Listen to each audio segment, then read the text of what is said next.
You're on the clock with Tyler Jennings and Jared Perkins, a Prospects Live podcast for everything MLB Draft related.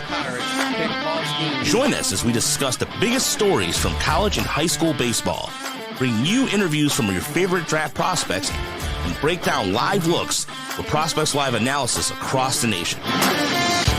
Alrighty, welcome to another episode of On the Clock by Prospects Live. I'm Jared Perkins as always. Tyler's on vacation, but we have an incredible guest with us today.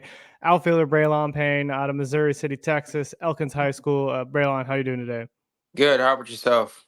Good. We appreciate you taking the time to join the podcast, man. Just for the viewers who don't know you, give a little bit of background on kind of your journey through amateur baseball. Yes, sir. So I started off at a very young age of like 4 or 5 years old.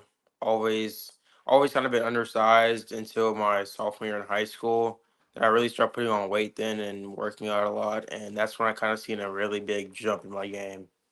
Yeah, I love that. So for you, I guess, when did you kind of start to realize that like college baseball, the MLB draft, all those things were going to be kind of a reality for you? So my sophomore year when I kind of cut my 60 down really like a lot, it's like 6'4", and I started like putting on muscle weight and stuff like that. And I was like, all right, like have a good chance at this. Yeah, I love that. Did you always kind of have a little bit of a chip on your shoulder, just being that undersized guy and kind of just feeling like that kind of pushed you forward and motivated you? Definitely, and I definitely had a good group of kids, like upperclassmen with me that kind of pushed me again too. So Yeah, that helped a lot. that's awesome. So for you, kind of what are some of the aspects that you've been working on in your game this year to improve the most, to get yourself ready for that next level, whatever that is, whether it's pro ball, college ball?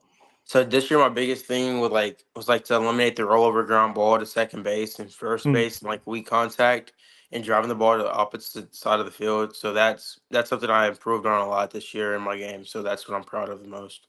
awesome. And for you, you committed to the University of Houston. So what led you to kind of committing to there? And was there something that really stuck out to you when you did your visit and all those kind of things? So definitely. So starting off at a young age, I've always went on field trips like elementary school, middle school. I went on field trips a lot there, and every single time we would go by the baseball field, and I was like, one day I want to play here. Yeah. And like I was getting calls from other schools, and then the second I got a call from U of H, it was a no doubter. Yeah. Yeah. Were there specific aspects of the campus that you're like, oh, this is cool? Baseball, definitely like the main center where like the stereos go down. It's kind of cool. I like that and stuff like that. Just how it's set up, it's kind of cool, neat, and trying to kind of chill. So once I got the call from Kivett, it was a no doubter. Yeah, that's awesome. So for you, do you have like a favorite aspect of your game? Is there something that you love that you think you kind of do better than most people? So it's kind of my speed. I take pride in my speed. Yeah. That's something I take pride of because not everyone has the God gifted or talented that you just have speed or anything. So Yeah, that's awesome. And so like, I see you got the US polo on. You got to experience some of the Team yes, sir. USA stuff. How was that experience for you? It was pretty sick. It was definitely eye opening. Yeah. Definitely going out there for a week and a half, almost. No, it was like a week and a half, and got to see people across the world that you've probably never seen before, and making new friendships. That was something that was pretty cool. Yeah, I love that. Did you get to kind of learn from other guys and kind of their routines, kind of how they go about their business every single day? Yes, it was pretty cool that I got to room with a PO named Chase Mobley. Mm. He kind of explained how he like how his like how I put it like his warm ups and stuff like on pitching day, and like I never thought a pitcher would think like that. Yeah, Stuff like that. I love it. For you, so you got to become the all-time hits leader at Elkins High School. I think you got a cool shout out from Matt Carpenter, who also was at that school as well. What was So that experience like for you? One, getting that shout out from Matt Carpenter, but two, also kind of eclipsing that record at your school.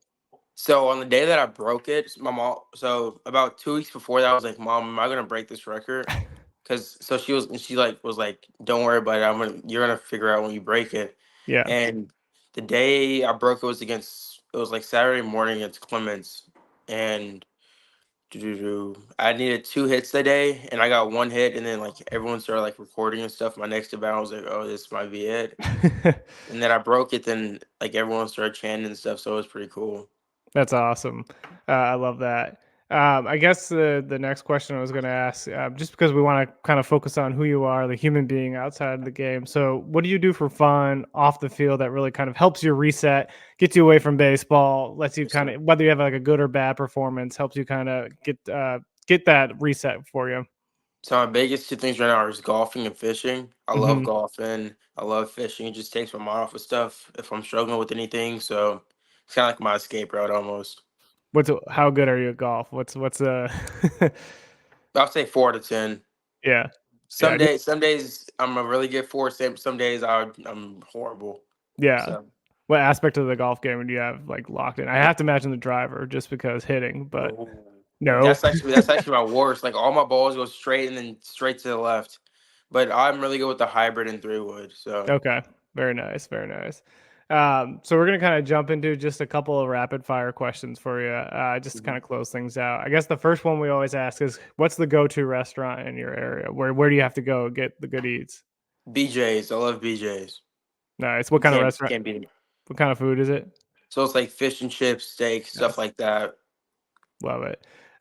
What's the go? Well, you kind of talked about how you play golf, but if you're gonna watch a sport outside of baseball, like what's the go-to sport for you?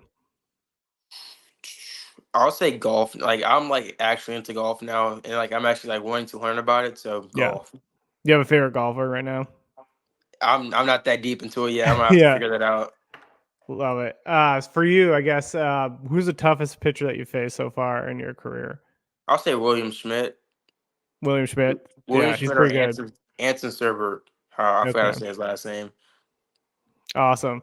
Well, man, we can't thank you enough for taking the time out of your day to join us on the clock. We're wishing you nothing but success as you kind of push forward here, whether it's going to the draft, whether it's going to college. We're wishing you nothing but success, man. Yes, sir. Thank you so much.